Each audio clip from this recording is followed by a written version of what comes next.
বক্রেশ্বর আসা। আসলে নিজেকে লজ্জা লাগার দরকার, কারণ সত্যি নিজেকে প্রশ্ন করছি এবং উত্তর দিচ্ছি, কারণ এত জায়গায় ঘুরি, এই প্রথম বক্রেশ্বরে পা দিলাম। সত্যি লজ্জা রাখা দরকার, নিজেকেই নিজে বলছি। হচ্ছে গেট,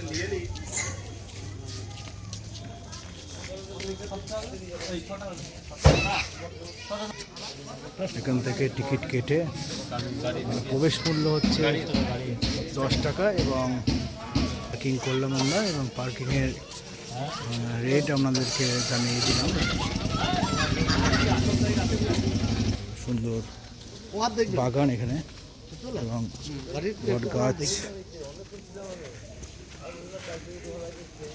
রাত্রিতে এসছি আমরা, তাই এটা হচ্ছে গরম ঠান্ডা জল।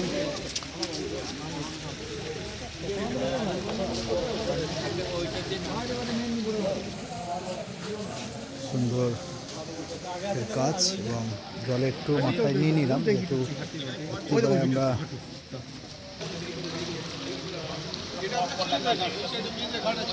পুরোহিত আমরা বাবা বক্রেশ্বরের মাহাত্ম্য বলি, যেহেতু ঋষি অষ্টাবক্র মুনি যার 8 অঙ্গ বাঁকা ছিল তার নামই 8টা কুণ্ড। আর সায়েন্স বলছে হিলিয়াম সালফারের জন্য। আর এখানে আপনার দুটো মন্দির, যার নাম শুনেছেন বাবা বক্রেশ্বর, পাশে হলো আপনার 51 পিঠে পীঠ, সতীপীঠ, যেখানে মায়ের 2 গুরুর মধ্যখানটা পড়েছে। আমাদের বীরভূমে 5টা পীঠ: বক্রেশ্বর, লাভপুর, সাঁইথিয়া, নলহাটি আর কঙ্কালীতলা। তারাপীঠ তো কোনো পীঠ নেই, তারাপীঠ হলো সিদ্ধপীঠ। আর এখানে আপনার ভক্ত এবং ভগবান দুটো শিবলিঙ্গ একসঙ্গে, মানে এখানে ভক্ত বড়, ভগবান ছোট। ঋষি অষ্টাবক্র মুনি বড়, তারপর ভগবান, মানে ভক্তের ভগবান যাকে বলে। ওই জন্য এখানে সকাল থেকে সন্ধ্যা অবধি যে কোনো অবস্থাতেই পুজো দেওয়া যায়, পুষ্পাঞ্জলি দেওয়া যায়। যেহেতু ধাম মাটি ভেদ করে উঠেছিল, ওই জন্য এখানে সবসময় পুজো দেওয়া যায়।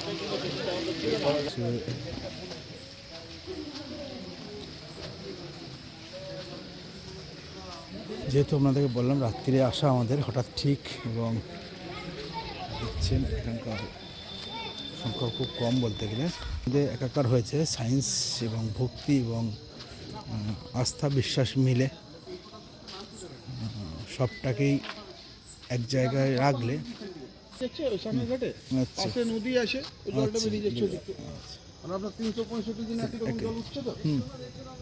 মানে এটা 56 ডিগ্রি পর্যন্ত তাপমাত্রা থাকে, দেখছেন এখন ধোঁয়া হচ্ছে।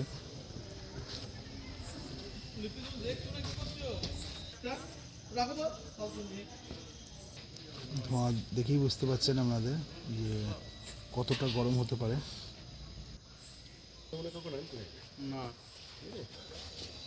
এটা হচ্ছে অগ্নিকুণ্ড এবং সবচেয়ে হিট বেশি এটাই। তবুও দেখুন কি অন্ধকারে বুঝতে পারছেন না মনে হয়, আশা করি, যে নিম গাছের পাতা পর্যন্ত এখন সবুজ হয়ে আছে। মন্দিরের নিচে এই যে কালো শিবলিঙ্গটা দেখছেন, ভেতরে গেলেও দেখতে পাবেন, ইনি হলেন দেবাদিদেব মহাদেব বাবা বক্রেশ্বর। মানে ভক্তকে বড় করে ভগবান ছোট আছেন। একটা গৌড়ীয় পটের মধ্যে দুটো শিবলিঙ্গ ভারতবর্ষের কোনো জায়গায় নেই। এখানে ভক্তের ভগবানের জন্য এখানে সবসময় অনাদিলিঙ্গ, যে কোনো অবস্থাতে যে কোনো এতে বাবাকে জল ঢালা যায়।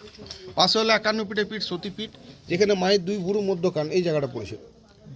মনপ্রাত মহিষাসুরের মধ্যে নেই। আমাদের বীরভূমে 5টা পীঠ: বক্রেশ্বর, লাভপুর, সাঁইথিয়া, নলহাটি আর কঙ্কালীতলা। বুঝলেন তো? একটু পুজো টুজো দিচ্ছি, যে যেমন নামগোত্র দিয়ে।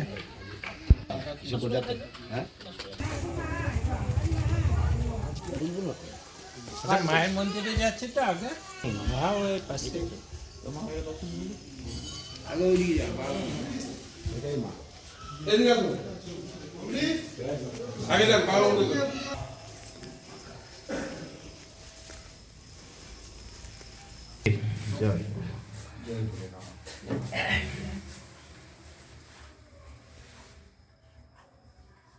দর্শন হলো, যেহেতু ক্যামেরা ইউজ নয়, যতটা পারলাম আমরা দেখানোর চেষ্টা করলাম। এবার আমরা যাচ্ছি মায়ের মন্দির, 51 পীঠের এক অন্যতম পীঠ, মহামায়ার 51 পীঠের এক পীঠ। পুরনো মূর্তি দেখছেন, এটা হরগৌরী মন্দির, যে কালা পাহাড় ভাঙা ছিল না, সেই হরগৌরী মন্দির।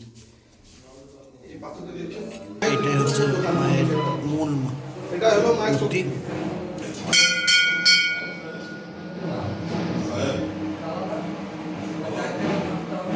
পীঠের মধ্যে শুধুমাত্র বক্রেশ্বরী দুর্গা আছে, বাকি সব বেশিরভাগ জায়গায় কালী রূপে। এটা হলো মায়ের দুই গুরু মধ্যখণ্ডে পড়েছে। মা দুর্গা যে 51 খণ্ড হয়েছিল দক্ষ যুদ্ধের সময়, মা দুর্গা সে 51 খণ্ডের মধ্যে এক খণ্ড এখানে পড়েছে। এটা হলো 51 পীঠের একটা পীঠ, সতীপীঠ। এখানে মায়ের দুই গুরু মধ্যকাল মন দুই গুরু মধ্যকাল, সেটা হলো মনপ্রাত মহিষাসুর মন্দির। পুজোর টাইম দুর্গা পুজোর সময় ওই ব্রহ্মশিলায় মায়ের ব্রহ্মশিলায় 4 দিন পুজো হয়।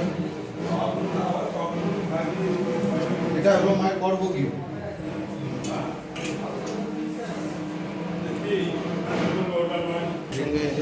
পুজো হলো, মায়েরও পুজো হলো, বাবারও পুজো হলো, হঠাৎ বাবার টানে আসা এবং সুন্দর দর্শন হলো। যাচ্ছি, ভালো থাকবেন। হর হর মহাদেব, জয় মাতাজি।